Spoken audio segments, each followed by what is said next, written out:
the question is the attitude of Islam to history.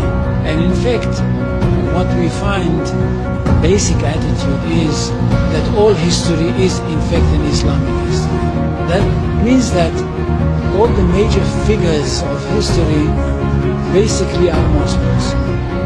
From Adam down to our own time. So if the Jews or the Christians are demanding something and basing it on the fact that there was a king called Solomon or a king called David or a prophet called Moses, Jesus, then of course what they are doing, they are saying something which is not true, or in fact they don't know that all these figures were basically Muslim figures. They were, in fact, since the creation of the world there is only one religion, and this is the religion of Islam.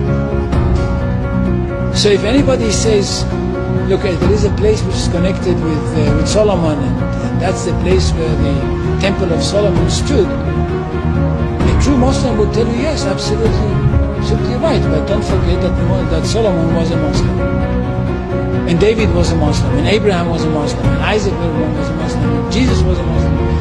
This is what I mean by the Islamization of history. And you can understand that through Islamization of history, you've got Islamization of geography. Anywhere which was connected with these people, or with these prophets, which were all Muslims, becomes a Muslim territory.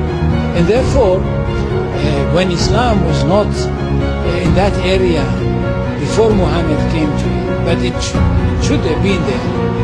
In that area, I mean in the Middle East or other parts outside the Middle East, which are now Muslim parts. Any place like this had to be freed, not to be conquered, to be liberated. So Islam appeared in history in the time of Muhammad, or reappeared in history from their point of view, reappeared in history as a liberator. And therefore there is no Islamic occupation.